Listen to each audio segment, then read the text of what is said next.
Boa noite, gente. Tudo bem? Eu queria abrir agora a mesa de encerramento da Semana de Economia. A gente trouxe como tema de encerramento a razão neoliberal no Brasil periférico. Eu queria falar um pouco sobre por que a gente trouxe esse tema, como que a gente organizou essa mesa e depois apresentar os palestrantes. Ano passado, a gente organizou uma mesa, que foi uma das nossas mesas mais cheias, sobre a razão neoliberal, com a Margarete Rago e o Eduardo Mariucci, também estavam presentes. E nessa mesa a gente conversou bastante sobre o que exatamente é o neoliberalismo. A gente falou que o neoliberalismo, basicamente, não é simplesmente uma política de desmonte do estado de bem-estar social. Ele vai muito além disso. Principalmente, o neoliberalismo se trata de uma mudança na sociabilidade das pessoas, que passam a cada vez mais internalizar o princípio de concorrência e uma nova noção e nova percepção da passagem do tempo. E como muitas pessoas vieram ano passado, a gente sentiu que existia uma demanda muito grande para a gente continuar falando sobre esses temas e como que esses temas afetam a nossa vida.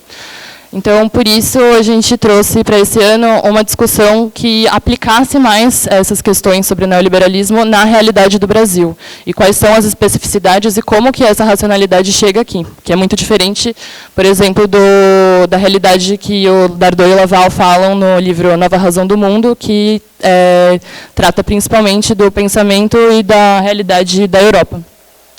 Então, para discutir isso no Brasil periférico, a gente chamou dois palestrantes muito influentes para expor e dois professores aqui do Instituto de Economia para comentar brevemente as exposições.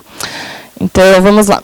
Paulo Arantes é filósofo e importante pensador marxista brasileiro, respeitado internacionalmente enquanto intelectual. Doutorado pela Universidade de Paris, ex-Nanterre, foi coordenador da pós-graduação de Filosofia da USP. É especialista em História da Filosofia, Filosofia Política, Teoria Crítica, entre tantos outros temas. Atualmente é professor aposentado da Filosofia da USP e dirige a coleção Zero à Esquerda, da editora Vozes, e a coleção Estado de Sítio, da Boitempo. Sua última publicação é o influente livro O Novo Tempo do Mundo e Outros Estudos sobre a Era da Emergência, de 2014. Giuseppe Coco é graduado em Ciências Políticas pela Université de Paris, mestre e doutor em História Social pela Sorbonne e pós-doutor em Estudos Psicossociais pela Universidade de Londres. Atualmente, leciona na UFRJ. É especialista nas discussões de biopoder e Foucault. Sua última publicação é o livro O Enigma do Disforme, Neoliberalismo e Biopoder no Brasil Global, de 2018. E os professores que vão comentar o tema, Eduardo Barros Mariucci, é graduado em Sociologia pelo IFISH, mestre, doutor e livre-docente em História Econômica pela Universidade Estadual de Campinas.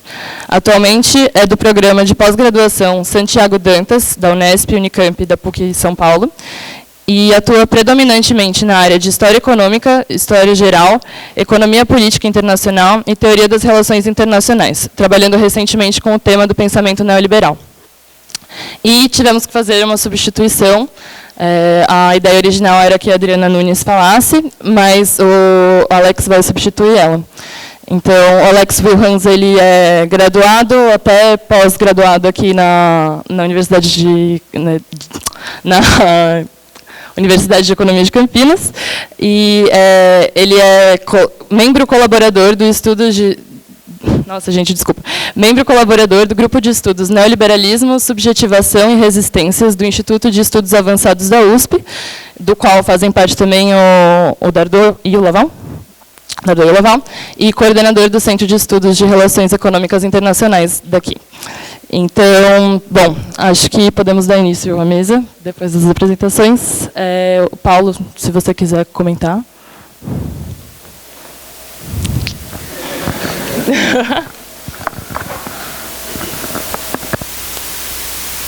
Bom,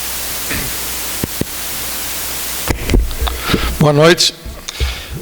Obrigado pelo convite, pela companhia dos colegas, o Giuseppe, que eu já conhecia de outras ocasiões, e os novos colegas daqui da Unicamp, que eu não conhecia pessoalmente. Bom, Eu vou abordar um tema muito específico do funcionamento dessa razão neoliberal, segundo um enunciado baseado, no título da Ardoy Laval, no Brasil periférico. Eu vou tentar fazer uma breve, nos 40 minutos, é 40 minutos mesmo? Nos 40 minutos que me foram concedidos, uma pequena recuperação, a genealogia, mas muito a voo de pássaro, daquilo que se poderia chamar, que é uma das características dessa regime, dessa racionalidade neoliberal, que se poderia chamar de políticas de alvos direcionados.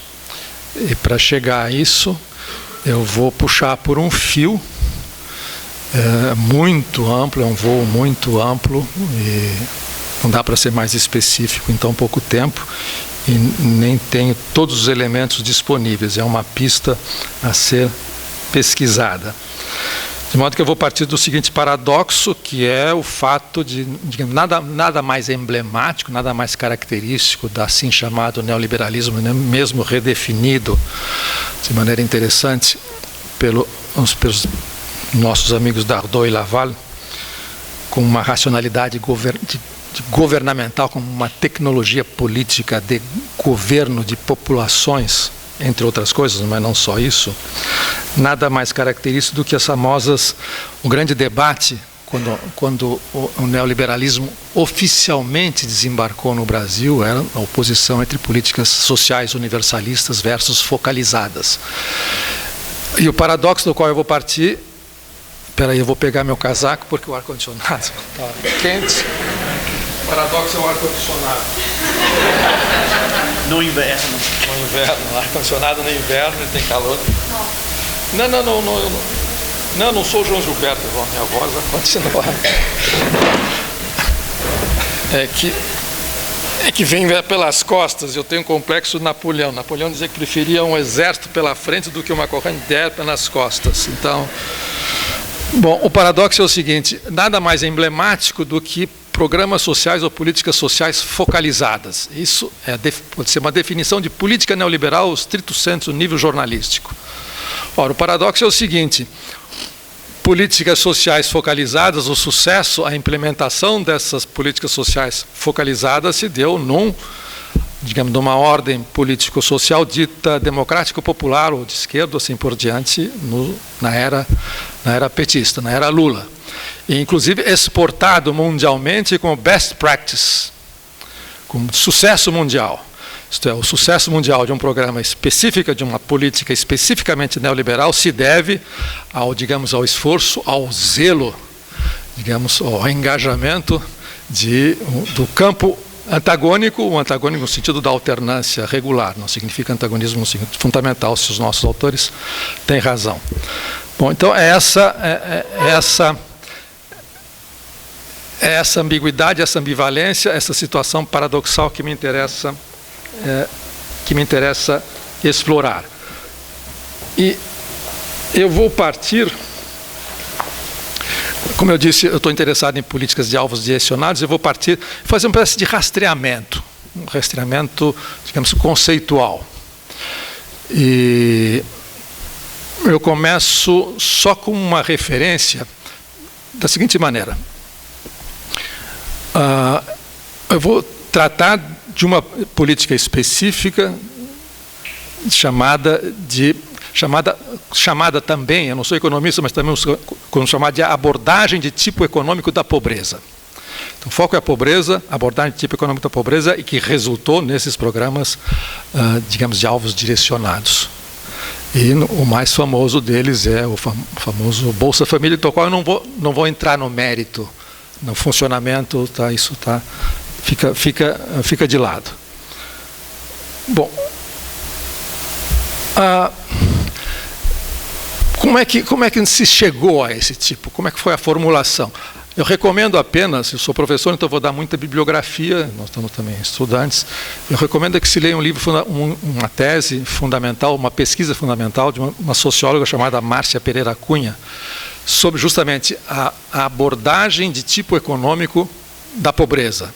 E ela faz um rastreamento, ela tem como assunto, como fio condutor, as pesquisas do IPEA, o debate no IPEA, que eu não vou reconstituir, está lá em 300 páginas reconstituído, como é que, a partir do início dos anos 70, o IPEA e mais adiante, como é que se chegou a essa abordagem econômica da pobreza. Significa abordagem tipo econômico da pobreza, significa que a pobreza é retirada do campo do conflito social, ela desaparece, passa a ser abordada de um outro jeito, de um outro mecanismo.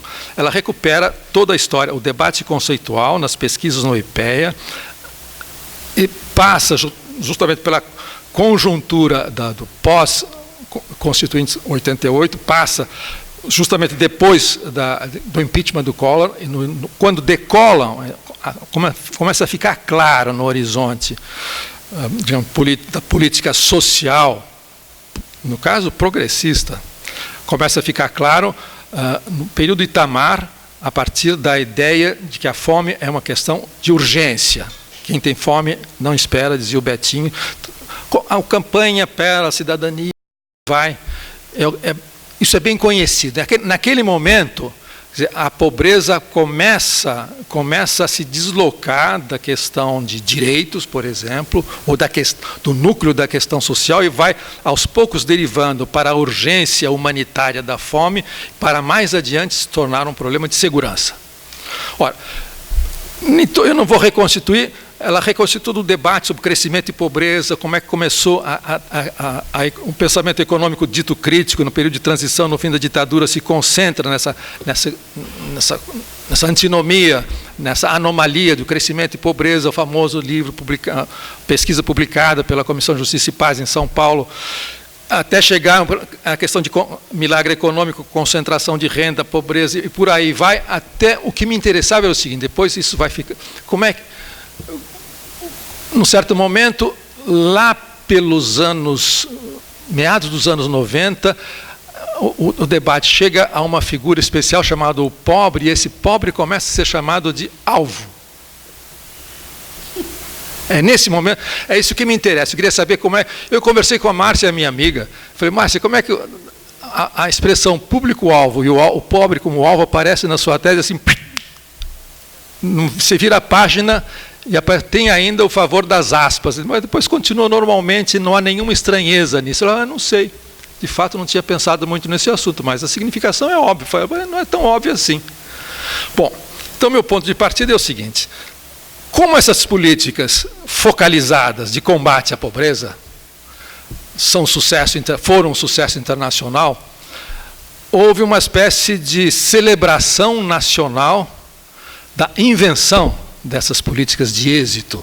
Reduziu-se a linha de pobreza, assim por diante. Tem todos os números que estão por aí, são fáceis de verificar. Tornou-se uma espécie de marca registrada de um período histórico definido no Brasil. Só que que se não conta que é uma política neoliberal. A focalização, por definição, é neoliberal no sentido trivial do termo. Bom, a partir de um certo momento, eu intrigado com isso, inclusive com a inflação da expressão alvo. Tudo é alvo, público-alvo, tudo é alvo de alguma coisa, do marketing a programas de combate à pobreza e por aí vai. Eu me dei conta, estava lendo, tudo é por acaso, porque eu não sou especialista em nada disso que eu vou contar. Mas acompanho a conjuntura com curiosidade de quem, enfim, eu gosto, não preciso. Lendo um artigo da Lena Levinas, em 2013, na New Left Review, chamado O Welfare do Século XXI, em que ela analisa justamente os programas de crédito condicionado, transferências de rendas monetárias condicionadas, que é na sigla em inglês CCT, que todo mundo conhece aqui, a espinha dorsal do Bolsa Família, para dar o mais bem sucedido, é isso. E ela diz, ela abre o artigo, faz uma pequena introdução e depois diz o seguinte, se diz inclusive as agências internacionais celebram, e os próprios nativos também celebram, com uma grande invenção nacional, esses programas de transferências monetárias condicionadas, como se sabe, a saúde, a educação, assim por diante, tem certas prestações, as contrapartidas. Mas ela diz, se desconhece ela não diz que é o fundamental, mas infelizmente essa história não está bem contada, a origem desses programas, dessa ideia do CCT, ela vem do norte, não nasceu no Brasil, nem no México, nasceu no norte. E para mim que não sabia, e de repente consultei várias pessoas que não tinham a menor ideia que era assim, que estranho, que curioso. Ela disse o seguinte, a ideia de um gasto social focalizado, e justamente o gasto social focalizado, eu passaria batido por isso, se não fosse o original em inglês. É Targeting Welfare Spending. Targeting, em inglês, não é pedantismo, por favor, eu vou ter que várias vezes abusar da palavra target e targeting, que é alvo, e o targeting não tem tradução portuguesa, assim, pode ser visar, mirar, apontar, focalizar. Focalizar já é um eufemismo, porque o targeting é alvejar, literalmente. Então já começa essa coisa estranha que você mira para alvejar quem você vai proteger, assistir, mesmo que seja condicionado. Ela diz, bom, a ideia de um targeting welfare spending, ela vem do norte e como a expressão original indica, ela vem do norte e tem uma data precisa, uma circunstância precisa que eu vou agora contar. Ela nasceu de uma encomenda do secretário de Defesa americano para a RAND Corporation. A RAND Corporation é um think tank começou ligado à Força Aérea Americana, logo depois da guerra, em 46, 47, como, enfim, RAND quer dizer Research and Development. Pesquisa e desenvolvimento de indústria vem de lá, no fim da guerra, e da guerra já a guerra nuclear. Bom, o chefe, o secretário de Defesa naquele momento, que faz essa encomenda por volta de 66, é a data que ela dá, 63, era nada mais do que o Sr. Robert Strange McNamara. Depois eu vou voltar, o McNamara é personagem da historinha que eu vou contar aqui. O McNamara encomendou para a RAND Corporation relatórios em que se abordassem do ponto de vista econômico. Ele era professor de business em Harvard e depois, quando foi convocado pelo Kennedy, era o CEO da Ford Foundation, da Ford Motor Company. Ele encomendou aos pesquisadores uma abordagem econômica de estratégia militar. Na época ele era o secretário de Defesa e o chefe do Pentágono. E esses relatórios vieram. Os dois economistas, ela cita, tudo isso a Helena Lavinas que está dizendo. Os dois economistas, um era o Mancur Olson e o outro que esse a gente conhecia, acho que todo mundo conhece, o outro não tinha ideia, que esse é o principal, chamado Zach, onde está ele? Para quem quiser pesquisar, é o Richard Zeckhauser. E eles fizeram, recorrendo ao behaviorismo econômico, ou economia behaviorista, e naquela época ainda virgenzinha, novezinha, teoria do capital humano, montaram aquilo que foi encomendado pelo McNamara, e montaram uma teoria que eles chamavam a teoria do free rider, que é o que toma carona. Mas aí os papéis originais eram para analisar as alianças militares. No caso era a OTAN, entre outras coisas. O Trump não está inventando nada agora. Eles descobriram que nessas alianças estratégicas militares montadas pelos Estados Unidos, vencedor da Segunda Guerra Mundial, os países da Europa, a maioria deles, os pequenos, estão pegando carona, exatamente o que o Trump está dizendo, estão pegando carona naquele monumental orçamento militar americano.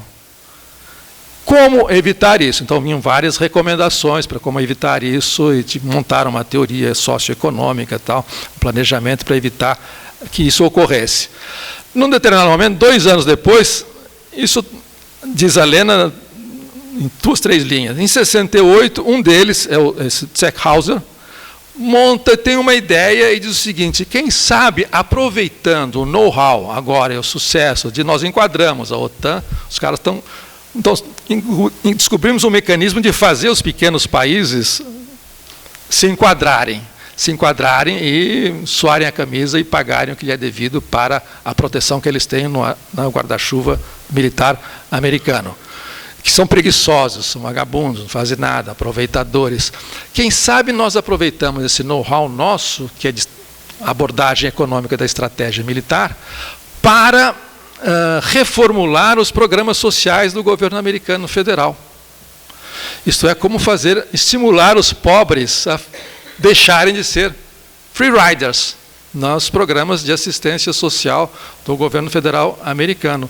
E começaram a montar um sistema de quê? Targeting. 68, hein? 68. Depois, por conta própria, nós vamos descobrir alguma coisa semelhante no início dos anos 90. Targeting, baseado em estímulos para fazer que o pobre trabalhe, portanto se encoraje, portanto tem uma espécie de apoio financeiro, portanto usam o imposto de renda negativo do Friedman.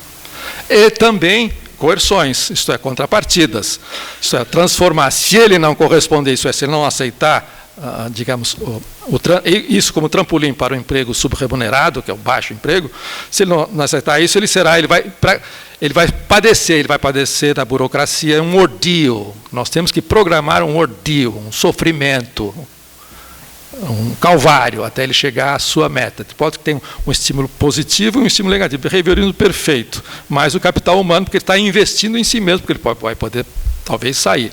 Isso é utopia, mas, enfim, ficou nisso.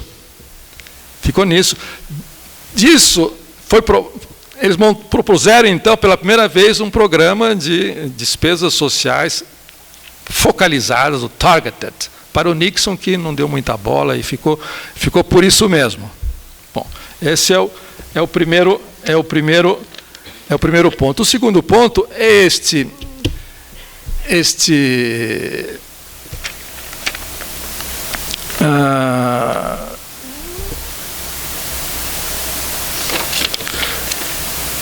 o segundo ponto que eu quero abordar é o seguinte: eu vou então dar um pulo.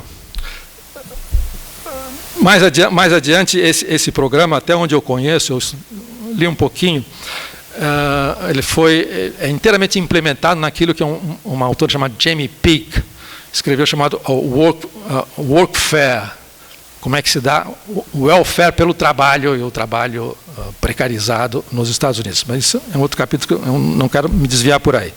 Eu vou dar um corte nesse pequeno documentário que eu estou fazendo e passar para acompanhar o nosso personagem inspirador, que é o Sr. Robert Strange McNamara. Strange é o nome dele mesmo, é o segundo nome, né? Ele é Strange mesmo.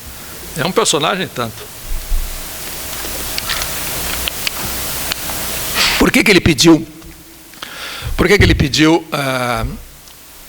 para a Rand Corporation relatórios com uma abordagem econômica de programas militares estratégicos? Porque era o ramo dele. Na guerra, vocês podem ver isso no filme do Errol Morris, do documentário do Errol Morris, Névoa da Guerra, está lá, ele conta direitinho. Mas tem muita biografia do McNamara, tem muito documento. Ele, na guerra, ele foi recrutado, enfim, alistamento, ele foi para o Departamento de Estatística da Aeronáutica, e era uma espécie de geninho dos números, um delfinzinho aqui, fazer cálculo, como se fosse um computador ambulante. E na Força Aérea, ele tornou-se aquilo que se diz um target analista, um analista de alvo. E ele começou a fazer uma análise econômica dos bombardeios estratégicos americanos. Ele ficou baseado, ele conta no filme, baseado na Índia, dos aviões que iam bombardear o Japão. Então ele fazia o custo, homens, hora, intensidade de capital, equipamento, como se devia proceder esse bombardeio. E, portanto, como se devia especificar, quais eram as características econômicas do alvo e, portanto, como aquilo poderia ser eficiente. Ora, é mais ou menos isso que ele tinha em vista quando ele encomendou aqueles relatórios econômicos para a Rand Corporation, isto é, como é que nós podemos maximizar no jargão dele, a função utilidade do contribuinte americano do imposto pago em relação, no caso, o welfare, ou no caso da Força Aérea Americana que estava bombardeando o Japão e, no caso, também bombardeando a Alemanha. As cidades foram bombardeadas na mesma época. Bom, de modo que ele era um analista, ele inventou, então ele começou a chamar a atenção do Kurt LeMay, que era um carniceiro. Foi quem comandou o bombardeio das cidades japonesas, com bombas incendiárias, e dado material combustível da cidade japonesa, vocês podem imaginar o que foi aquilo. O Kurt LeMay. Bom, ele montou o McNamara, uma espécie, ele chamava de tábua de sobrevivência. Ele calculava chance de como um welfare, se o cara vai aposentar mais cedo, vai morrer, vai se aposentar antes, vai morrer depois, com quantos anos, é mais ou menos o piloto, a vida média do piloto que ia bombardeando o Japão e a Alemanha. Ele calculava isso direitinho, como calculava, depois foi aplicar isso na Ford Motor Company. Bom, eu vou avançar porque, meu Deus, eu estou no começo. Ele corta o nosso documentário e passamos para 68, quando o rapaz tinha inventado o Targeting Welfare Spending. Ele ganha de prêmio pelo fiasco da Guerra do Vietnã, a oposição, assim por diante, e o Johnson se livra dele, perde a eleição, e ele ganha de prêmio o Banco Mundial. E aí ele tem a ideia de promover uma política pró-pobre, pró-poor, no Banco Mundial, com a sua experiência de campo na Rand Corporation, no Japão, no Vietnã e assim por diante. Você pode imaginar o que vem. O que me interessa, lendo, fui atrás das coisas, e num certo momento eu vi que estava no jargão dos documentos do Banco Mundial a expressão dos países que seriam auxiliados ao combate à pobreza nos países específicos, zonas sensíveis e assim por diante, a partir de 68, países-alvo. País-alvo. O destinatário do programa de combate à pobreza e assim por diante é um país-alvo. Bom, vamos cortar por aqui. O que significa país-alvo?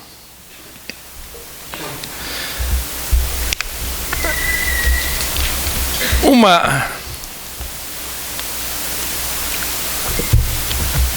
americana, sino-americana, ela é chinesa baseada nos Estados Unidos, chamada Ray Shaw, e é especialista em Sudeste Asiático, não me lembro em que universidade ela estava, acho que é Durham. Especialista em Sudeste Asiático, e ela chegou à seguinte conclusão. A pesquisa dela aparentemente não tem nada a ver com isso. É aquilo que se chama nos Estados Unidos estudos de área, Area Studies. E ela, especialista em Sudeste Asiático, ela fala chinês, japonês, e dirigia um centro de pesquisa de Sudeste Asiático, e disse: o que significa esse estudo de áreas? O que é isso? E começou a estudar de um ponto de vista crítico, teoria crítica. E disse o seguinte: é curioso como os pesquisadores americanos encarregados, aliás, é um campo de pesquisa fartamente subsidiada por várias agências federais nos Estados Unidos, estudar países, estudar sociedade de países específicos. Entre parênteses, o brasilianismo começou assim, há muito tempo atrás. Embora, infelizmente, para o bem, porque os brasilianistas formados eram de esquerda, o negócio não foi bem encomendado. Bom, o estudo de área, ele diz assim, o estudo, eu estou resumindo, ela não usa exatamente essas palavras, mas assim, o estudo de área, os area studies dessas sociedades específicas, no caso, geralmente é no Sudeste Asiático, no Oriente Médio, na América Latina, para variar. Os especialistas, o tipo de conhecimento que eles produzem é uma espécie de conhecimento adversário, como se eles estivessem estudando alguma coisa com a qual eles iriam se confrontar, como se eles procurassem o centro nervoso daquela cultura, daquele tipo de sociedade e por aí vai. E eu complemento porque ela andou lendo para fazer esse tipo de percepção dela, ela andou lendo um outro autor chamado Paul Virilio, que tem um livro fundamental chamado Guerra e Cinema. E mais ou menos deve ter passado pela cabeça dela. Eu imagino que o Virilio diz o seguinte: quando se bombardeia, desde a Segunda Guerra Mundial, quando se bombardeia um lugar, você faz um estudo de locação com cinegrafistas do Exército da Força Aérea. Então o estudo de área para ela era uma espécie de... Ela imaginava um símile da locação de um bombardeio futuro. Por isso... Aí, bom, eu fui também atrás também. Eu gosto de fazer, é bom fazer um pouco de Sherlock nessas coisas. Você vai atrás e começa a ler um outro tipo de literatura e tal. E começa a fazer algumas conexões. O bombardeio estratégico, que foi o bombardeio do Japão, da cidade japonesa, o bombardeio das cidades alemãs e também um bombardeio em Londres nazista, mas o bombardeio estratégico que foi desencadeado na Alemanha pelos ingleses americanos, comandados pelos ingleses, eles tinham um nome específico. O bombardeio estratégico é o bombardeio indiscriminado de populações civis numa cidade, que é o terror. Ele era designado como area bombing, bombardeio de área. Esse bombardeio de área, depois você pesquisando um pouquinho, esse bombardeio de área, ele tinha uma outra definição que ainda foi usada ainda no jargão militar na época, na Segunda Guerra Mundial, que era o colonial bombing. Então, bombardeio estratégico, para se tornar um bombardeio de área, ele antes era um bombardeio colonial. E quem inventou esse bombardeio colonial é um patrício do nosso amigo Giuseppe Doué. E o primeiro bombardeio de área, o bombardeio colonial, o bombardeio estratégico, foi de populações árabes na Líbia, na Guerra Franco-Italiana de 1911. Pela Força Aérea Italiana, inspirada pelo Doué, que tinha trocado figurinha com os irmãos Wright, que achavam que essa invenção deles, extraordinária, o objetivo era esse. Como um escritor francês disse, o automóvel é a guerra. L'automobile c'est la guerre, Léon Daudet disse. Bom, voltando, 2 anos depois da estreia italiana, foram os franceses no Marrocos, a Força Aérea Italiana fazendo um bombardeio de área, que é um bombardeio colonial. Isso vai até chegar no Iraque, no entreguerras, nos anos 20, os ingleses estavam lá, e quem comandava era esse grande humanista chamado Churchill. E aí já era com gás, quando tinha estreado na Primeira Guerra Mundial. Então, esse colonial bombing se transforma em area bombing, strategic bombing, e o ponto culminante do bombardeio estratégico que é colonial, é a guerra, é o bombardeio atômico, e portanto Hiroshima e Nagasaki. Então, o bombardeio de área culmina na guerra, na bomba nuclear, e essa bomba nuclear, ela tem uma coisa específica, Hiroshima e Nagasaki, foi a escolha do alvo, porque o alvo foi o Japão. A explicação oficial para economizar vítimas americanas, baixas americanas na invasão do arquipélago, isso tudo conversa para boi dormir, isso tem pesquisa revisionista historiográfica americana há 20 anos, isso já é página virada. Mas a escolha do Japão, entre outras coisas, tem também o fato de esse alvo que foi escolhido, foi uma escolha de alvo, foi um targeting. Esse alvo, ele gozava dessa propriedade de ser a alteridade radical. É uma outra humanidade. Então, pum, se faz isso. Ora, diz ela, o estudo de área é o efeito colateral, não tão remoto assim, do Hiroshima e Nagasaki, da explosão nuclear. A era atômica começa com isso, a era nuclear começa, a estreia disso começa com esses estudos de área, e, portanto, a ideia do targeting aparece, isso é a ideia dela, inclusive é o título do livro dela, chama-se O Mundo como Alvo. A partir desse momento, o mundo se torna alvo, não é um mundo em geral, um mundo fenomenológico, heideggeriano, não é nada disso, são específicos, são alvos especificamente direcionados, qualificados, e que tem a sua contrapartida no estudo de área. Não significa que os brasilianistas ou os estudiosos do Sudeste Asiático são genocidas, eles nem sabem disso, mas eles estudam como quem armazena conhecimentos para constituir a imagem de um alvo. E como diz um subsecretário de segurança americano nos anos 90, quando se vê um alvo, ele imediatamente deve, na medida em que se vê um alvo, ele deve ser destruído. Então, a ideia de alvo implica A ideia de que ele está designado, destinado, num certo momento, a ser destruído. Bom, isso é esse pontinho do estudo de área. Bom, eu vou continuar a história. Posso ultrapassar o limite? Eu vou continuar a história porque esse cenário montado, portanto, o mundo se tornou um alvo, existem políticas de targeting, existem estudos de área, existem welfare, targeting, welfare spending, é isso, não significa que não é para fazer tradução literal, mas esse, digamos, é o arcabouço conceitual em que uma visão aparece, se cristaliza a partir de um determinado momento histórico, e depois tem todos esses encadeamentos que não são fictícios, eles estão aí. A gente tem que juntar os pontos e começar a pensar. Bom, e nós achando que isso era uma invenção de best practice de um governo popular. Mas entraram sozinhos, eles não tinham ideia disso. Eles não entraram, eles chegaram sozinhos ao alvo pobre. Diz a Márcia, num certo momento, virar de página da tese dela, que quem percebeu alguma coisa disso foi um economista americano que estava muito no Brasil, chamado Fischlow. E viu essa discussão no Brasil e fez um report. Ele ficou uns 2 anos dando aula aqui, eu acho, e mandou. E caiu na mesa do McNamara. Uau! É incrível. Aí pode-se falar em coautoria, digamos assim. Bom, voltando. Em 73, nós sabemos o que aconteceu no 11 de setembro de 73. Apareceu um alvo de oportunidade. Esse alvo de oportunidade chama-se Chile. Alvo de oportunidade também é um jargão militar. Ele aparece também na Segunda Guerra Mundial, jargão na Força Aérea Americana.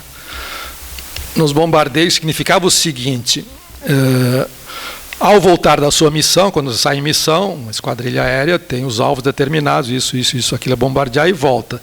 Se sobrar munição e combustível suficiente, e aparecer alguma coisa que mereça ser bombardeada, bombardeie. Desvia um pouco da rota, está autorizado, chama-se um alvo de oportunidade. Esse alvo de oportunidade, ele entra na linguagem civil americana, mas também está lá na origem, que é militar. E onde eu encontrei essa referência num autor, um teórico cultural, que foi vítima, foi um alvo de oportunidade ao ser recrutado por uma universidade. Mas isso para nós aqui é um pouco difícil de compreender, porque, né, a gente tem que compreender como é que funciona o capitalismo acadêmico universitário americano. Então você tem, na hora da contratação, pode aparecer um alvo de oportunidade, você desvia a rota e alveja um outro que não estava na sua schedule inicial. Bom, esse alvo de oportunidade apareceu, era o Chile. Não estou dizendo que foi o pessoal de Chicago, Chicago Boys, que inventaram a contra-revolução que arrasou com o Chile. Mas quando apareceu aquele fenômeno, apareceu a grande oportunidade. A grande oportunidade, no estado de choque em que estava o Brasil, exatamente, a ideia é essa. Que estava o Chile, e fizeram exatamente aquilo que havia sido concebido nas circunstâncias que eu evoquei. De modo que aí aparece a ambivalência que eu gostaria de examinar, que eu disse que ia examinar desde o início. O alvo é 2 coisas, depois, mais adiante, eu explico um pouco isso. O que é que eles fizeram? Na terra arrasada por uma guerra total, que foi a calamidade pinochetista naquele momento, portanto, tinha um alvo específico, que foi destruído.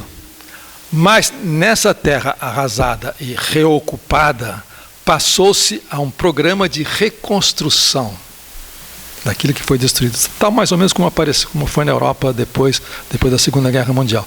E começa pela primeira vez, se introduzem, o terreno, é o laboratório, como todo mundo diz, o famoso laboratório chileno, todo mundo evocou nesses últimos meses, se começa a fazer o seguinte: como é que aquele que nós destruímos, o sobrevivente, nós vamos amparar, proteger, ao mesmo tempo controlar. Com o quê? Foi a primeira vez que aparece na América Latina isso. Aí agora volta novamente o argumento da Helena Lavinas, dizendo, primeira vez é no Chile que aparece pela primeira vez alguma coisa chamada Mapa da Pobreza, que foi o cavalo de batalha, o ponto de honra, o bolo na cereja democrática ou popular. Mapa da Pobreza. Começa a se fazer mapas da pobreza e, pela primeira vez, programas anti-pobre. Primeiro, o subsídio único familiar começa em 81 no Chile. A primeira, políticas focalizadas anti-pobreza, mas foi justamente aonde prosperou essa política, numa área, uma bombing area, numa área que foi estudada, no caso, pelos Chicago Boys. Bom, corta. Eu já me encaminho para o fim, não se preocupe. Há um outro livro, um outro rapaz também interessado em fazer escavações hermenêuticas, digamos assim, para ser um pouco pedante, sobre essa inflação da expressão targeting na cultura americana recente, dos anos 80, 90. Ele descobriu o seguinte, uma coisa que parece um ovo de Colombo, mas não é, mas é surpreendente. É surpreendente.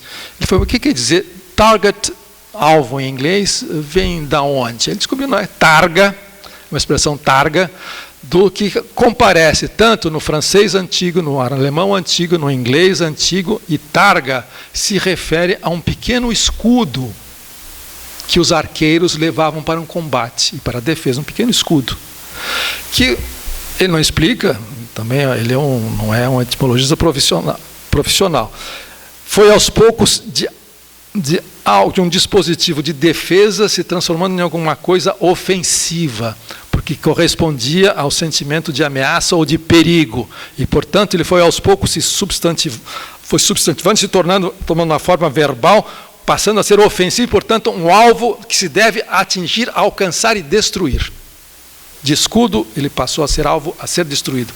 E essas duas, é claro que a segunda significação prevaleceu, mas a primeira continua presente. Daí a ambivalência, senão não funcionaria.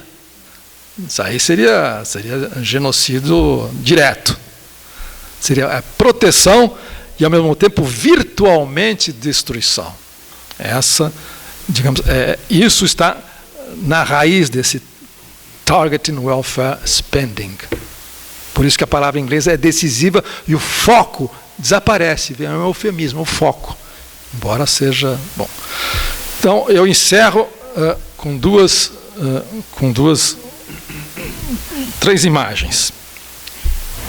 Primeiro, na tese da Márcia, e não só na tese dela, todo mundo comenta essa butade do famoso RPB, um dos pais do foco, Ricardo Paes de Barro, o pobretólogo mor. Serve a todos os governos que pobre é com ele. Ele inventou o pobre alvo. Estou exagerando, mas não é falso. Ele celebrizou-se, entre outras coisas, não só pela eficiência gerencial, administrativa, como teórico, planejador e assim por diante, ele diz, é um cara brilhante, dizendo o seguinte, esses programas universalistas, ditos universalistas, que são uma porcaria, são absolutamente ineficientes, eles são menos ineficientes do que se eu, por um helicóptero, jogasse dinheiro numa favela. Está lá. Bom, foi essa imagem. Jogar dinheiro numa favela com um helicóptero é mais eficiente do que as políticas tradicionais do welfare social-democrata da Europa, do pós-guerra que nós tentamos atingir e nunca conseguimos, e por aí vai. Corta, é um documentário, né? Corta e aparece outra imagem, se olha para baixo, está assim, escola, não atire. E em cima está o governador com um bando de policiais com metralhadora apontada e atirando a esmo. Entre uma imagem e outra, tem uma terceira, que com isso eu encerro. A terceira é o seguinte.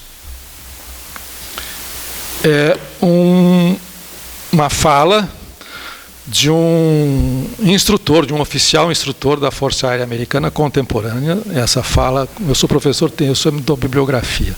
Está num livro de um teórico francês chamado Grégoire Chamaillou, chama-se Teoria do Drone, filosofia, Teoria do Drone. Tem vários livros interessantes, um deles é esse. Numa certa altura, ele cita essa fala para dar para um outro tipo de demonstração, mas que a mim interessa Essa é a acepção que eu vou dar agora. Nessa fala, o que diz esse oficial instrutor dos pilotos de drone, e no caso, os pilotos de drone e o seu par, o copiloto, é o que o analista da imagem capturada pelo drone. Ele está se dirigindo, o piloto apenas aciona o gatilho. O fundamental é o analista da imagem. Está se dirigindo, portanto, ao analista da imagem. Pensem, meus senhores, que as imagens que os senhores irão analisar e estão analisando, elas devem ser analisadas de um ponto de vista de quem faz uma análise cultural e sociológica daquilo que a imagem revela. Os senhores vão examinar, vão estudar esquemas de vida, patterns, esquemas de vida, e os desvios desses esquemas de vida que serão obtidos por levantamentos estatísticos. De modo que a atividade dos senhores estará a meio caminho entre a atividade policial e a atividade de um estudioso social, estudo social. Bom, com isso nós fechamos a equação. É justamente essa ambivalência, essas duas faces que nos interessam. Bom, é isso aí.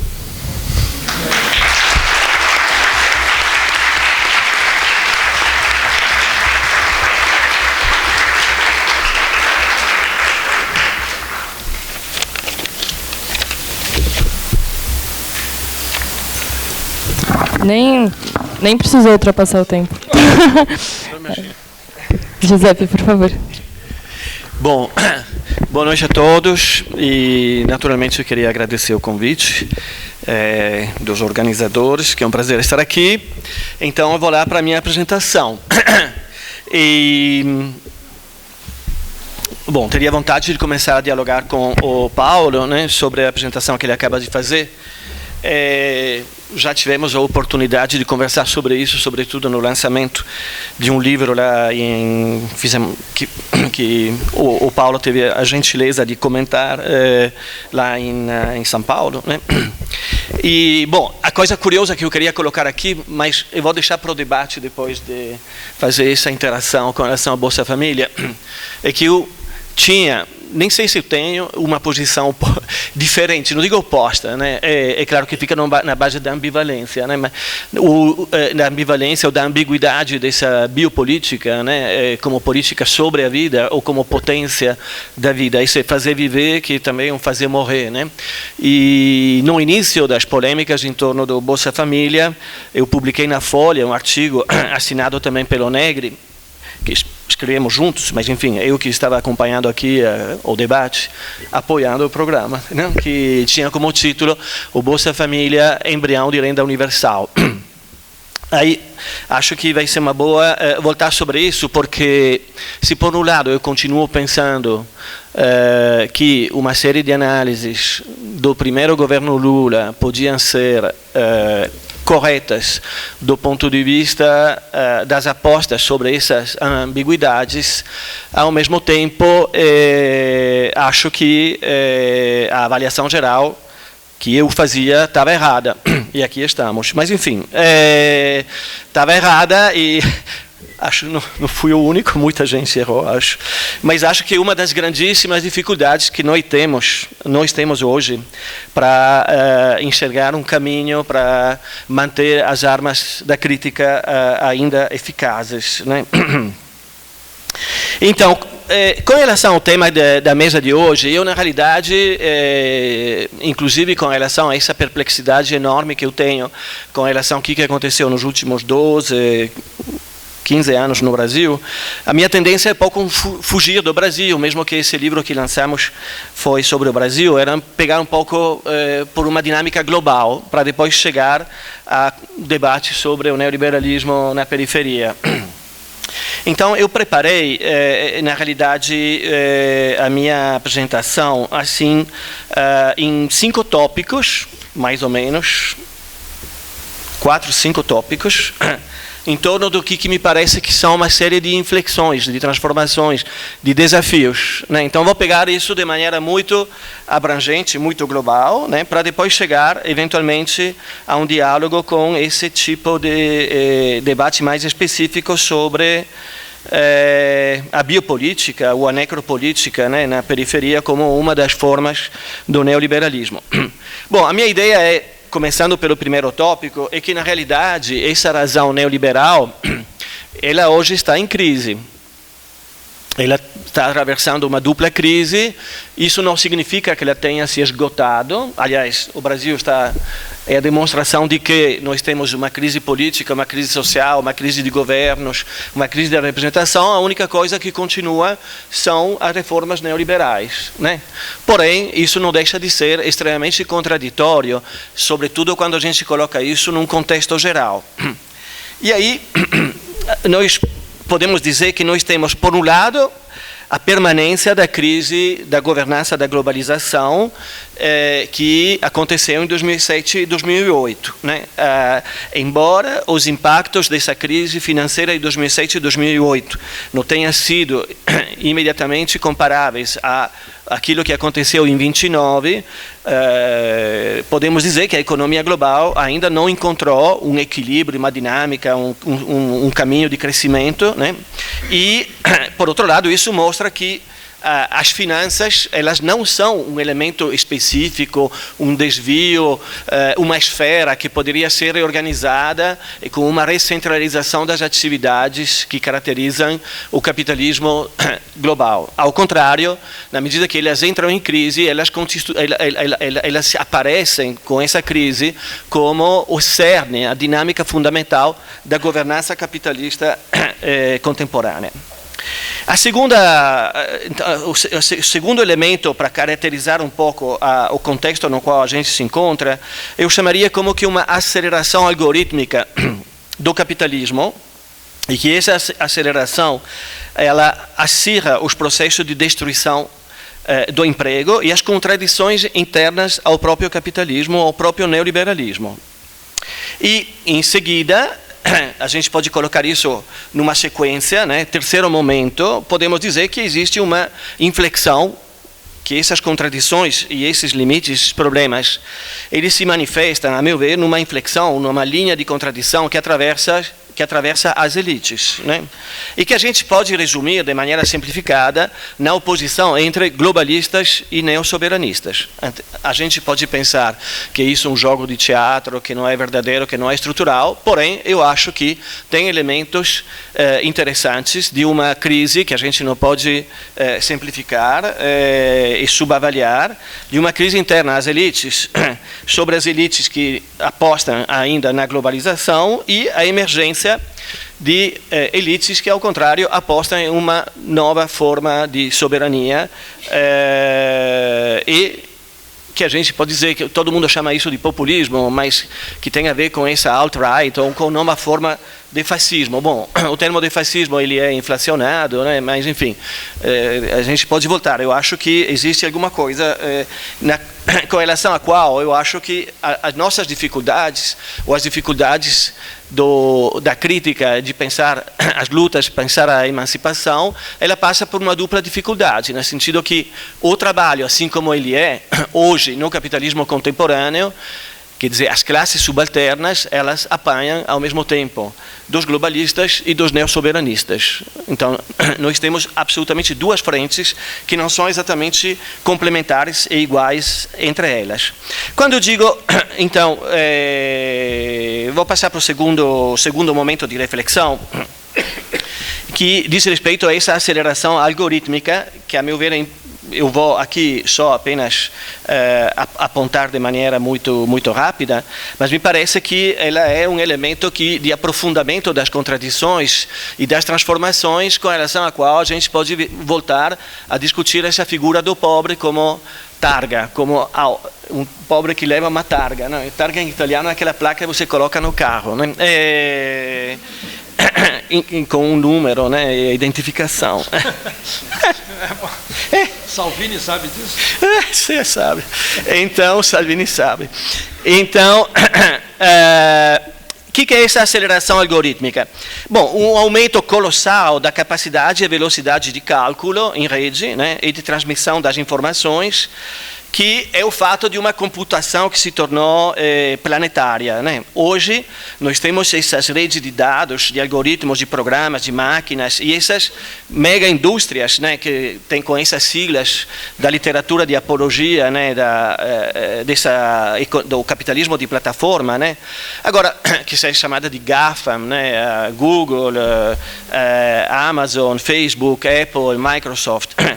Agora, essas mega indústrias, ela tem uma característica, é que elas transformam toda a indústria, todo o regime de acumulação, todo o modo de funcionamento da sociedade, né? Elas não são um setor, elas não são uma ilha específica, elas são uma dinâmica que transforma toda a indústria. Para ter uma ideia disso, só assim, acho que é só para lembrar algumas coisas que estão na cabeça de todo mundo, é só acompanhar a imprensa, mas digamos que quando em 1973 se começava a ter essa economia de oportunidade no Chile e depois de 68 a pensar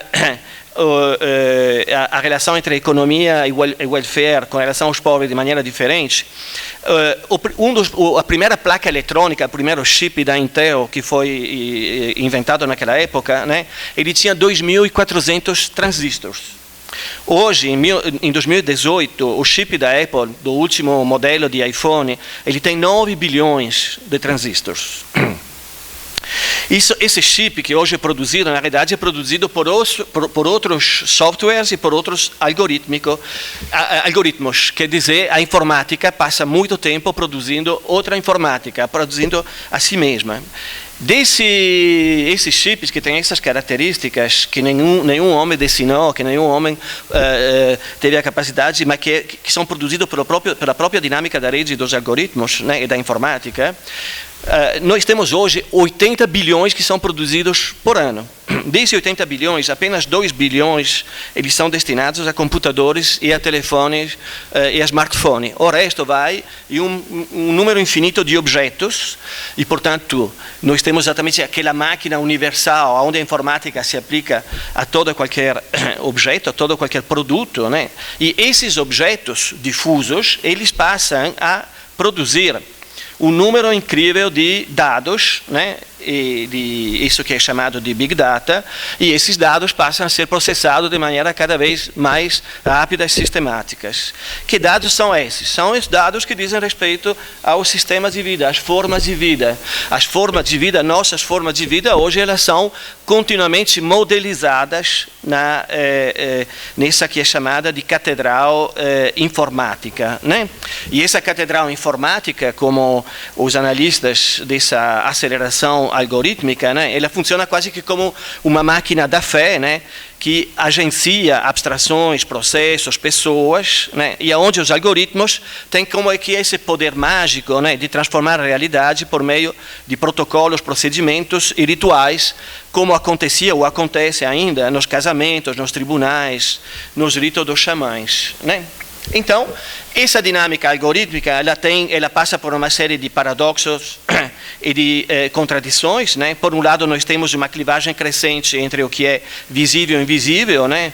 Quanto mais material, quanto mais data center, mais invisível. Quanto mais intangível, software, mais visível. É aquilo que a gente encontra na tela. O que tem a ver o fato de lembrar um pouco essa aceleração algorítmica e algumas dos seus elementos, da sua dinâmica, para discutir o neoliberalismo na periferia e no contexto atual do Brasil, da América do Sul, depois desse período dos governos que chamávamos de progressistas, eu chamava de progressistas. Bom, o que tem a ver? Eu acho que a gente pode passar por uma série de exemplos. Em primeiro lugar, dizer que essa aceleração ela tem duas implicações que nós podemos conceitualmente colocar na reatualização daquela frase de que o capitalismo, o desenvolvimento do capitalismo desmancha tudo que é sólido, tudo que é sólido desmancha no ar. Na realidade, o que está acontecendo hoje é que, efetivamente, essa aceleração desse tipo de capitalismo organizado nas redes, ele desmancha até a profissão de táxi, a profissão da hotelaria, a dinâmica das cidades, né? Porém, isso é baseado no fato que tudo que nós fazemos na metrópole, tudo que é a respiração da nossa atividade na metrópole, ele não evapora mais, não desaparece mais. Na realidade, ele não desmancha, ele se solidifica em dados. Todas as nossas decisões, são centenas de milhões de aparelhos, né, que a gente usa, os smartphones, né? Bilhões de decisões que a gente faz via os smartphones, inclusive as nossas conversas particulares, como o último escândalo do Facebook mostrou que estão sendo transcritas, né? E tudo isso vira dados, e todos esses dados, esse Big Data, está sendo cada vez mais processado, sistematizado. Quer dizer, as nossas formas de vida são modelizadas, elas modelizam e são modelizadas continuamente. Vamos fazer 2 exemplos, a meu ver, interessantes, do ponto de vista do que isso está acontecendo, do que isso está determinando, do que está acontecendo, e com muita referência ao Brasil. O primeiro exemplo que eu quero fazer e que diz respeito também a um debate mais global, que no Brasil está sendo conduzido por um economista que acho que era neoliberal, mas que está hoje fazendo um esforço de recuperar uma pegada neo-keynesiana no debate sobre a moeda, que é o Lara Rezende, né? Que, a meu ver, é uma indicação de como a questão da moeda, do juro, etc., está passando por um novo paradigma. Mas a maneira para entender como isso funciona é, digamos, a apresentação que uma empresa brasileira fez de si mesma, e essa empresa se chama Quod, não sei se vocês já ouviram falar.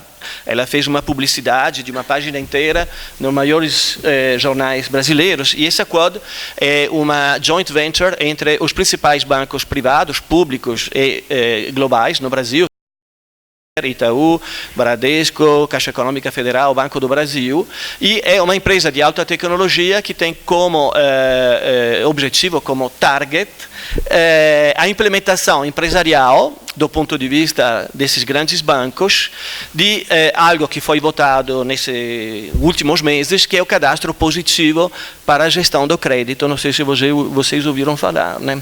Isso significa o quê? Esse cadastro positivo? Que até agora, na gestão do crédito, né, quem ia numa empresa como o Serasa é quem tinha um crédito que não conseguia pagar e, portanto, tinha um nome sujo. Era um cadastro, digamos, que era negativo, né? Aí praticamente cadastrando todo mundo que estava dentro a partir de uma iniciativa dele e que tinha do sistema e que tinha um problema para ficar no sistema. Hoje o cadastro positivo significa que ele inclui todo mundo. Quem não vai ficar no cadastro e quem vai tomar a iniciativa de pedir com um processo específico administrativo para não estar, senão todo mundo está nesse cadastro. E, portanto, nessa publicidade, a Quod, ela diz o seguinte, que me parece bastante interessante, né?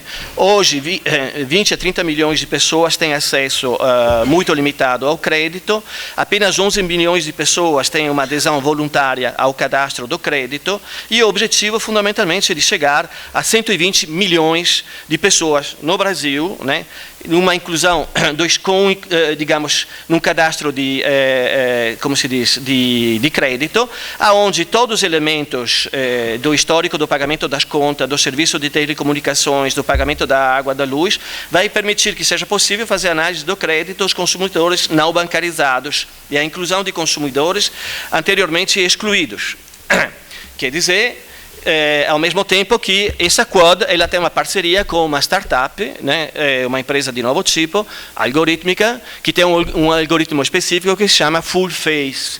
Quer dizer, é uma empresa que vai produzir e identificar as pessoas a partir do reconhecimento facial, né, e produzir, portanto, um CPF facial de todo mundo, né? E nesse CPF fazer circular todos os dados no que diz respeito ao nosso comportamento de pagamento, todos os dados que dizem respeito às nossas comunicações nas redes sociais.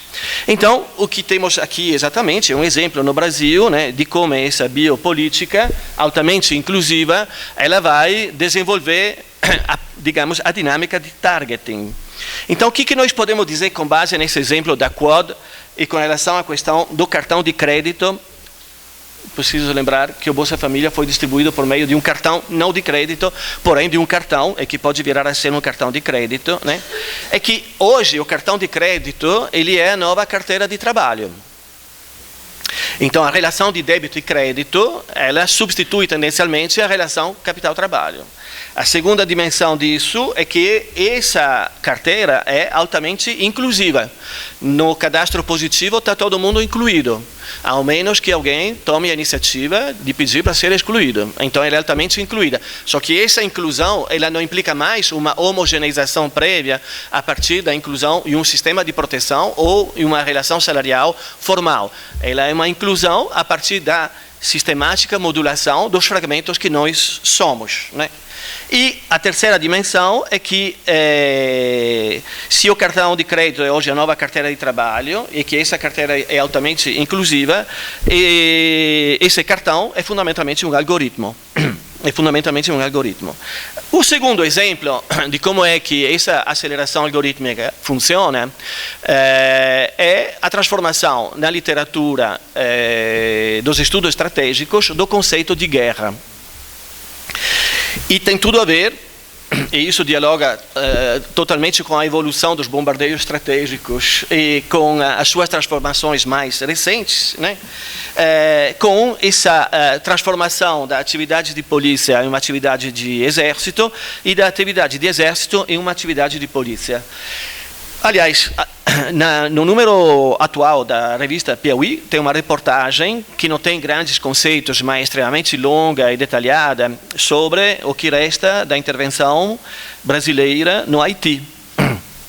É uma longa reportagem e é possível, na leitura dessa reportagem, da intervenção que foi feita no âmbito das Nações Unidas, misturando o militar e o humanitário, a questão da segurança e a questão da insegurança, onde o Exército Brasileiro participou por muitos anos e sendo a força de comando, né, encontrar uma radiografia de uma parte da estrutura do governo atual, né? E não por acaso, a meu ver, né? Existe uma correlação isso.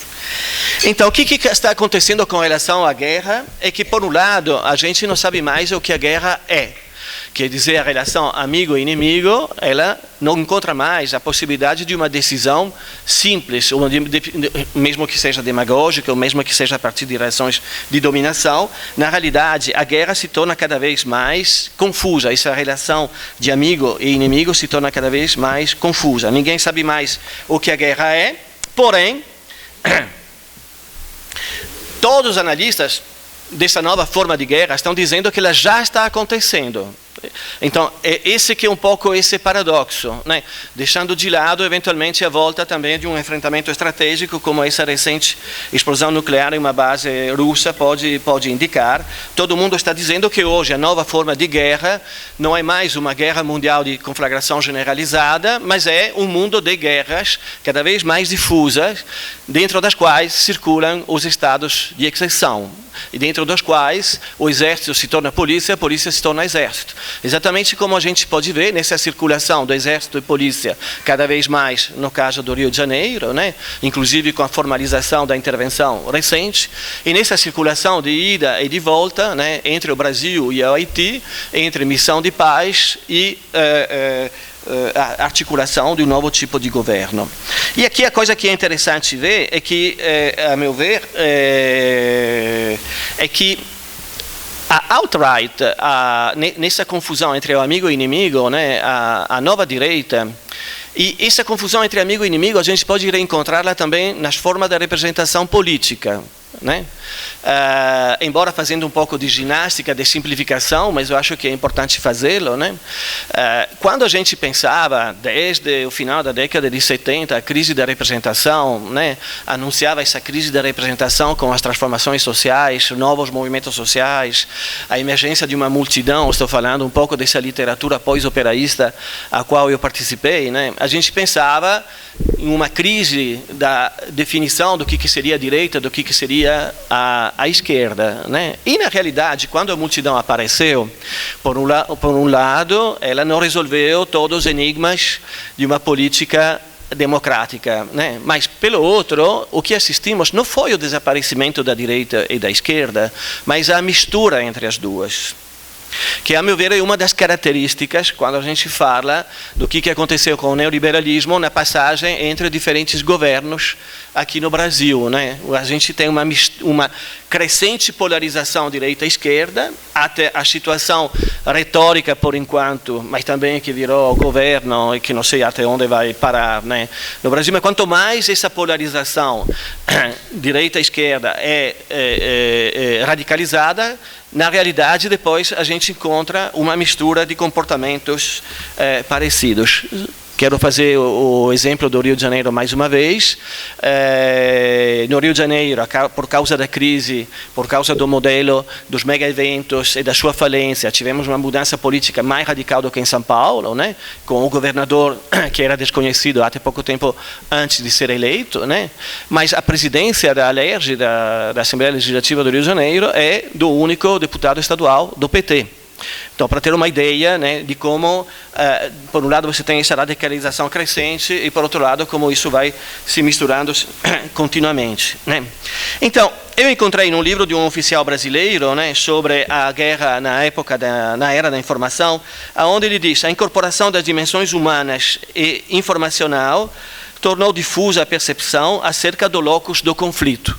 Quer dizer, do mesmo jeito que a produção se difunde na sociedade, nas redes dos transportes metropolitanos e nas redes logísticas, a guerra também está difusa nos territórios e os estudos estratégicos têm cada vez mais dificuldade para decidir aonde é que esse teatro de conflito aparece. Na realidade, ele circula dentro das próprias redes. E depois ele diz: na era da informação, a batalha decisiva será travada no pequeno espaço compreendido entre os ouvidos de cada ser humano, aqui, na nossa cabeça. Deve ser uma explicação também da razão pela qual as cabeças são cortadas pelo ISIS, mas também nas revoltas, por exemplo, na prisão de Altamira.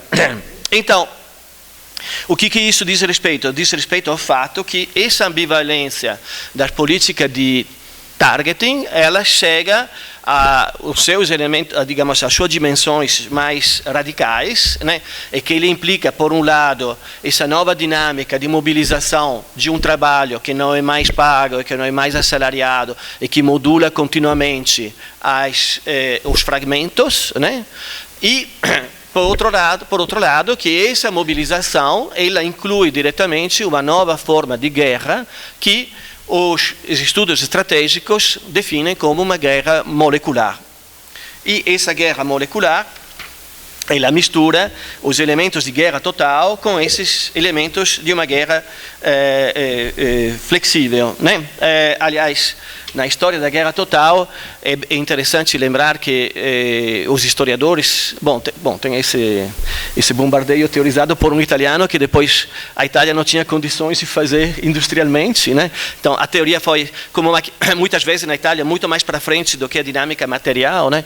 Mas o primeiro grande episódio de guerra total é onde a dinâmica do conflito militar implicava diretamente os civis, né? Ele tem uma origem colonial, né? Mas é curioso que ele foi aplicado pelo Sherman na Guerra de Secessão, né?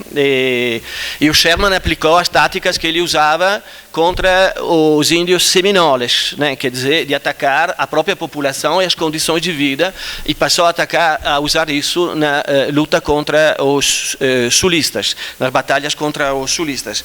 Então é interessante ver como nessa dimensão ética e moral dessa guerra total a gente pode encontrar sinais trocados, né? E como a questão e a diferenciação que a gente pode fazer entre a ética e a moral possa ser difícil.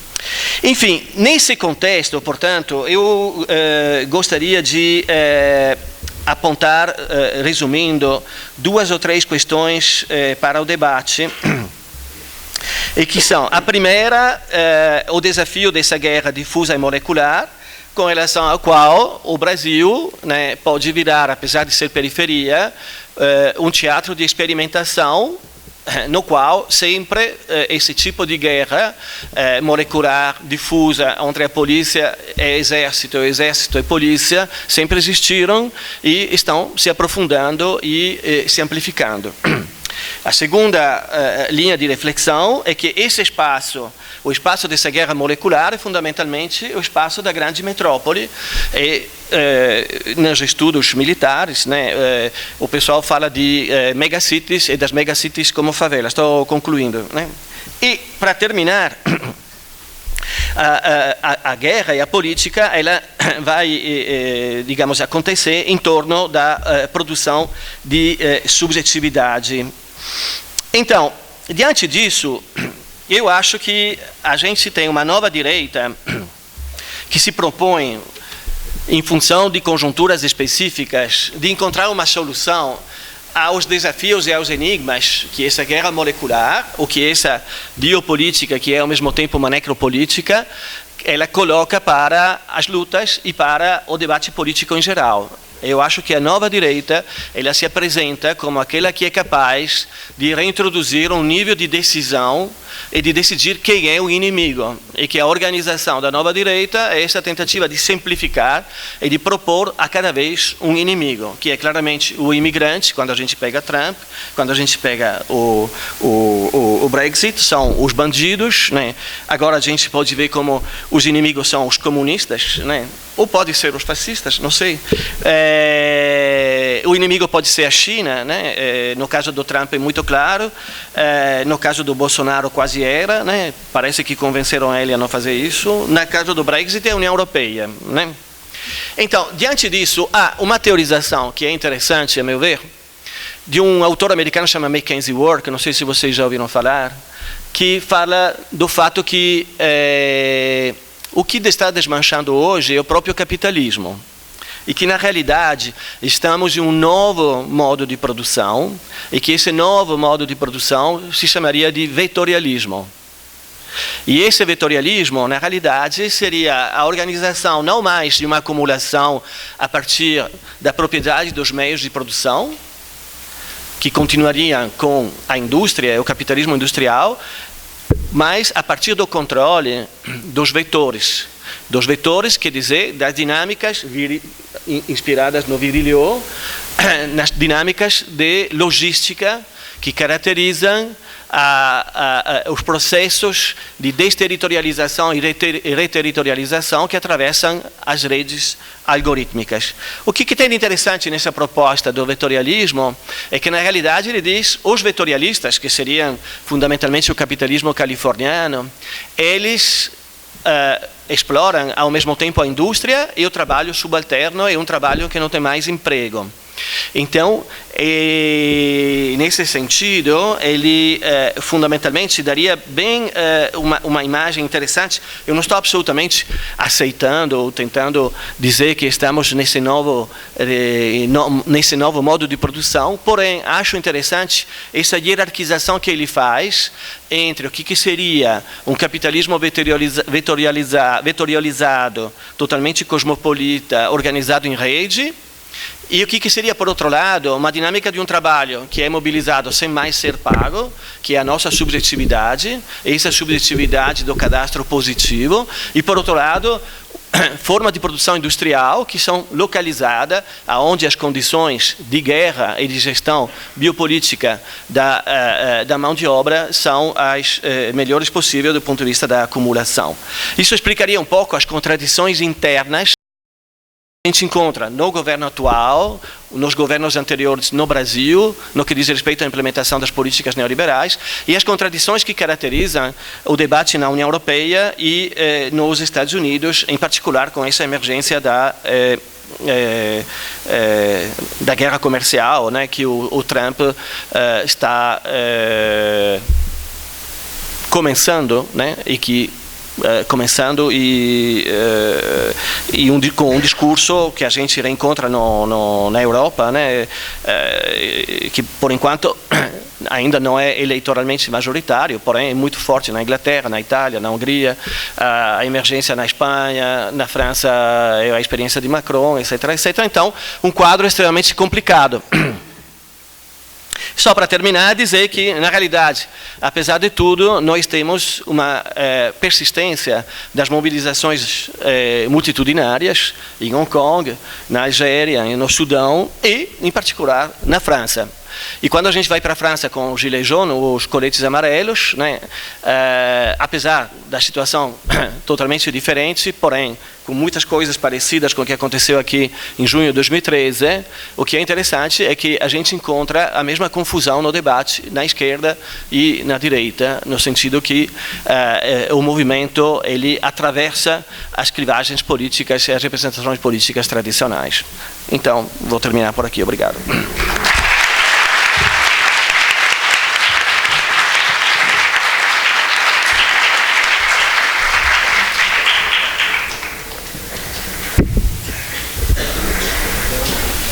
Bom,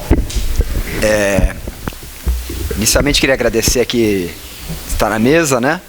A organização e todo o trabalho que isso dá. E a minha função aqui, como vocês têm acesso direto a mim sempre, vai ser, basicamente, vou tentar fazer um corte transversal aqui nas falas, né? Vou tentar ser o mais breve possível, pautando as questões centrais, né? O ponto básico aqui é que se fugiu daquela polarização PT-PSDB, né, que é uma coisa que só faz andar, né, realmente é uma coisa que só faz andar para trás, né, e ao pensar o problema do neoliberalismo num outro registro, ou seja, no registro de uma nova forma de sociabilidade, que na verdade tem uma genealogia longa e que, num certo sentido, remonta já no comecinho dos anos dourados, né?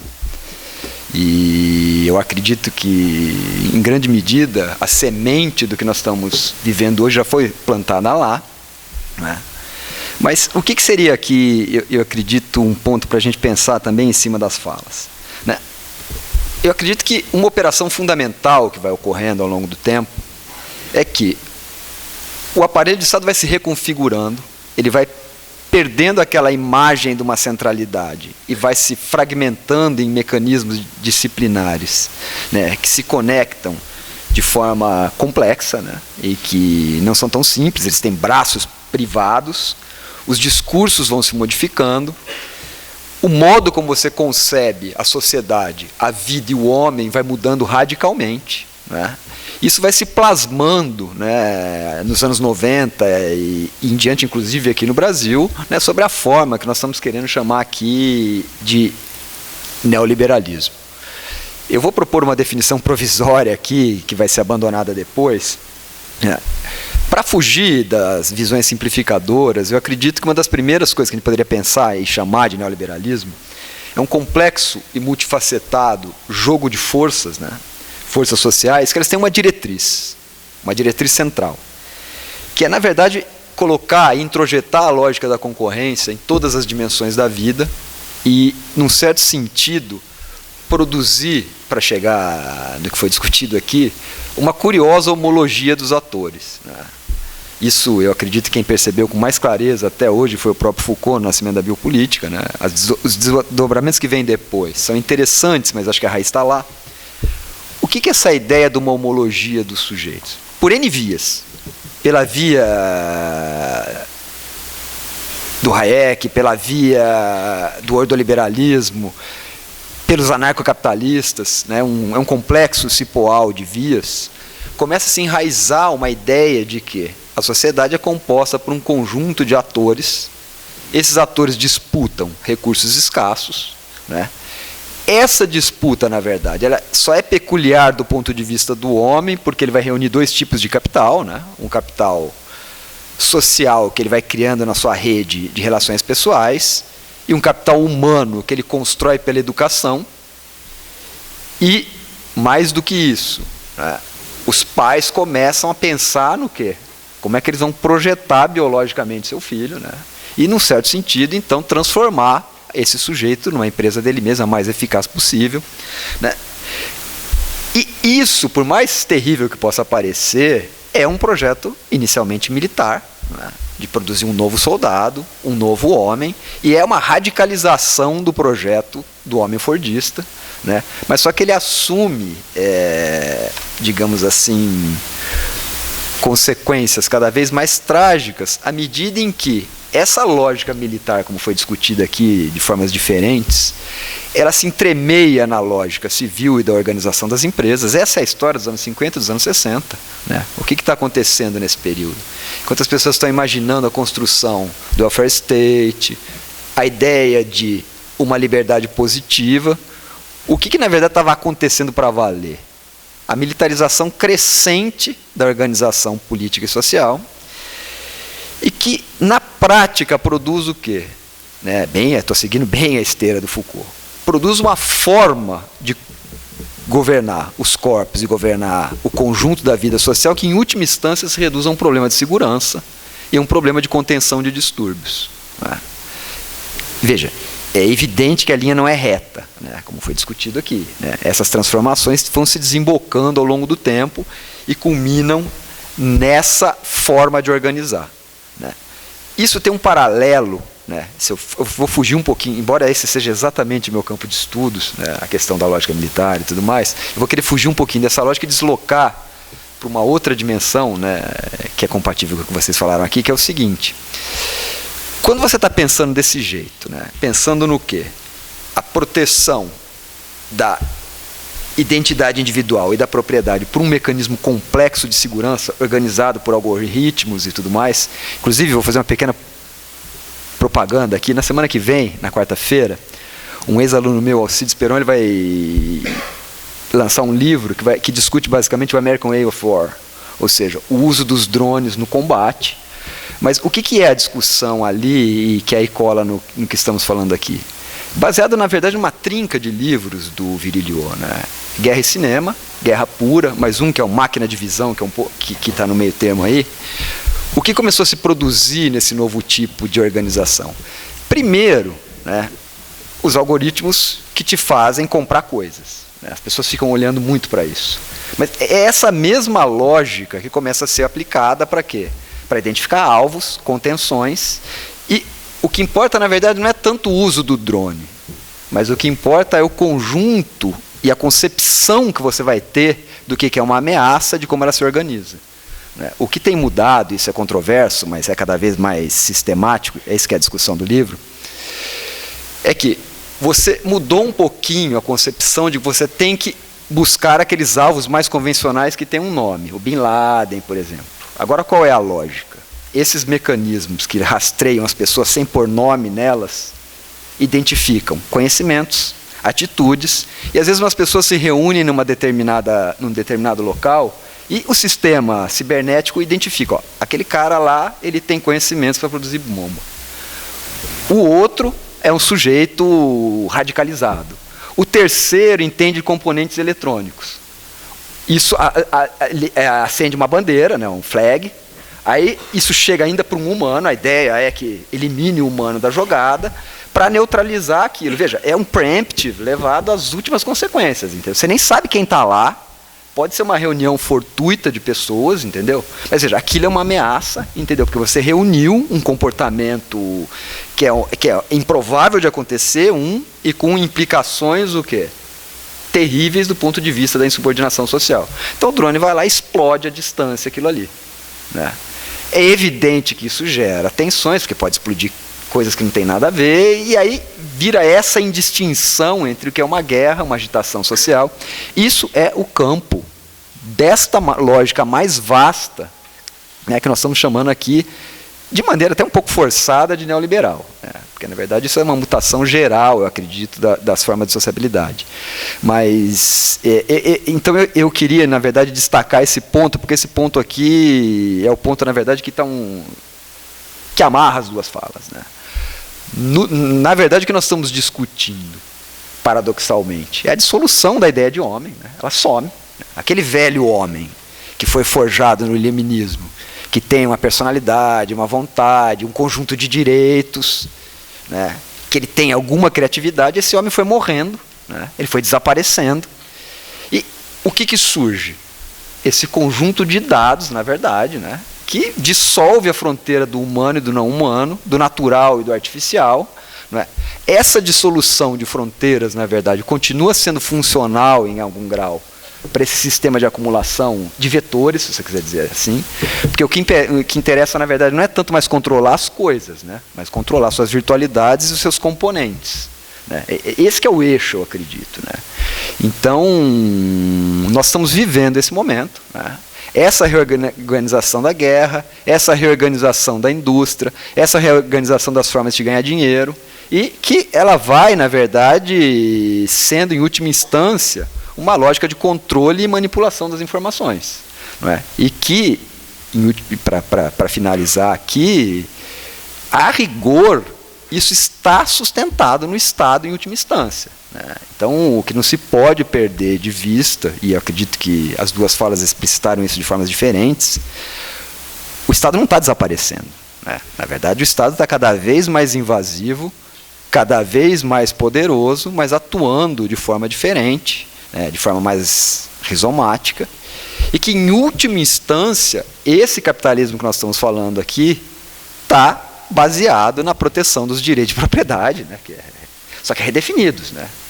Então, a concorrência de ponta, digamos assim, a fronteira do capitalismo está no quê? Na produção de informações, na produção de componentes e na garantia do quê? Das suas virtualidades e composições futuras.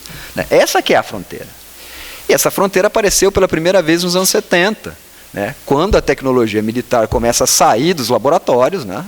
E começa a invadir a vida civil através do uso dual dos artefatos e mais. Essa ideia de você ter que conter o quê? Populações. Então, o que se vende hoje, na verdade? Se vende esses mecanismos. Né? Que aí você mistura o quê? Segurança com produção, controle, organização de informações. Né? É um pouco essa que eu acredito ser uma das tendências mais gerais para a gente tentar fugir um pouquinho do modo como esse debate costuma ser posto, né? Que é um modo, na verdade, que só faz as coisas andar para trás. Né? E criar falsas oposições, né, entre uma esquerda e uma direita, que o comportamento é o mesmo. Linchamentos na internet, né, ou seja, o comportamento é muito próximo. Né, então, acho que minha ideia basicamente era só pontuar essas coisas, né, e passar a palavra aqui. Então.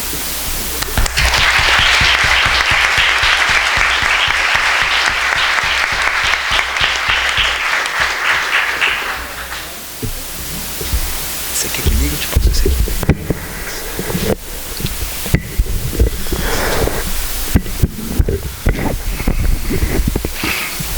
Acho que esse aqui tá bom. Bom, boa noite aí a todas e todos. Também quero agradecer aqui a possibilidade de estar sentado nessa mesa para debater temas tão relevantes e inquietantes, né? Muitos dos quais eu ainda estou apreendendo com leituras e reflexões. Um primeiro ponto que eu gostaria de destacar, em linha aí com o que o professor Mariucci salientou, é a adequação dessa determinada concepção de neoliberalismo que transcende o debate econômico mais estrito sensu, associada a certas vertentes políticas e a certas formas típicas de executar política econômica. Isso no debate da ala mais progressista ficou muito matizado pelo termo neoliberalismo, né? Reduziu isso a essas práticas. E, portanto, nessa conceituação não significa que essas práticas não estejam inseridas, mas o neoliberalismo não se reduziria a elas. Né? E não se reduziria, portanto, também a grupos políticos específicos, já que nessas práticas e nessas políticas econômicas específicas, aí eu vou tocar no tema um pouquinho da política social, elas passaram a ser vistas como técnicas neutras, chanceladas a cada momento do tempo, né, enfim, a partir dos anos 70, sobretudo, pela teoria econômica convencional. Então, a gente pega, muito curiosamente, os instrumentos e os dispositivos de avaliação das políticas de proteção social, do estado de bem-estar social típico, né, mesmo pegando os casos dos países nórdicos, mas isso ainda em menor medida, isso é mais recente, tá? Os instrumentos de avaliação vão se modificando, né, e vão moldando as políticas e o modo pelo qual as políticas são executadas de dentro, né, dos próprios gestores de hospitais, de escolas, né, os dispositivos que avaliam o desempenho e a eficiência, aí passa a se incorporar fortemente o discurso econômico de desempenho e eficiência, passa a moldar esse tipo de fornecimento de serviço, né? E aqui, um parênteses, né, convém lembrar, porque também, de novo, né, num certo debate um pouco mais superficial, o pensamento neoliberal tem ojeriza sobre políticas sociais, etc., de forma alguma, né? Inclusive, Hayek lá era favorável, em vários momentos dos seus trabalhos, à política de renda mínima universal. Inclusive foi criticado por vários dos seus colegas, mas no final, num sentido bastante preciso e específico no pensamento dele. Olha, essas regras são simples, claras e, portanto, permitem o funcionamento do mercado sem um certo paternalismo do Estado e um certo crescimento da burocracia em outros âmbitos da vida, né? E aí eu acho que essas modificações pelas quais o pensamento econômico vai passando, né, levando a modificações nos dispositivos de avaliação das políticas econômicas, vai mostrando como que é um modo de formação do próprio indivíduo, né, é uma das formas pelas quais isso se insere, para puxar para o caso da periferia no Brasil. Me parece que essa é uma dos canais pelos quais, já que esse é um debate que, do ponto de vista da genealogia, né, e do ponto de vista das suas implicações políticas mais imediatas, é um debate mais circunscrito aos países centrais, certos canais me parecem bastante claros no caso da sua inserção na periferia, e esse seria um deles. Né? E aí essa discussão da universalização versus focalização, que está muito par e passo aos desenvolvimentos teóricos da economia dominante, da economia convencional. Sem discutir, enfim, critérios de eficiência, o que eles estão entendendo por eficiência e o que eles estão entendendo por custo e oportunidade dessas políticas, né?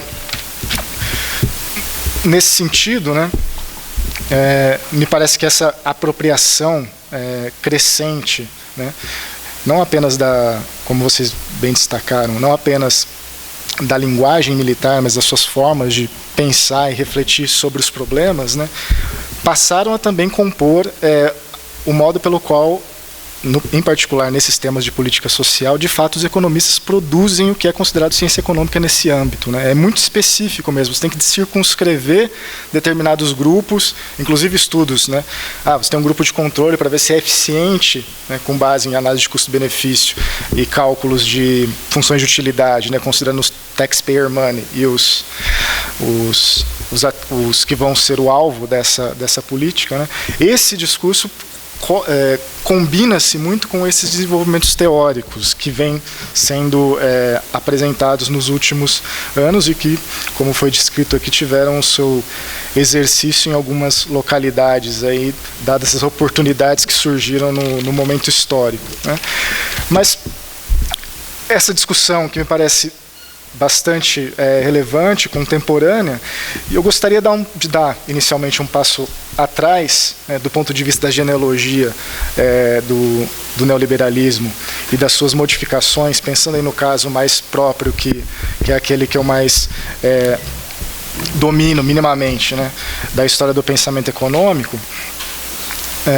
Como o professor Mariucci lembrou e que está amparado também pelas falas dos professores, o neoliberalismo tem, então, como essa definição, como esse princípio geral, norteador, a introjeção da concorrência, né, enquanto forma de construção das subjetividades por meio de diversos dispositivos, ainda que de maneira difusa e bastante complexa, né. E o que está nisso, né? Está nisso embutido uma certa concepção de mercado, né? E esse é um tema que me parece interessante também, de que modo a teoria econômica passa a modificar o que ela denomina de mercado e qual o espaço que o mercado deve ocupar na vida das pessoas, né, a partir dessas ressignificações do que é o mercado, né.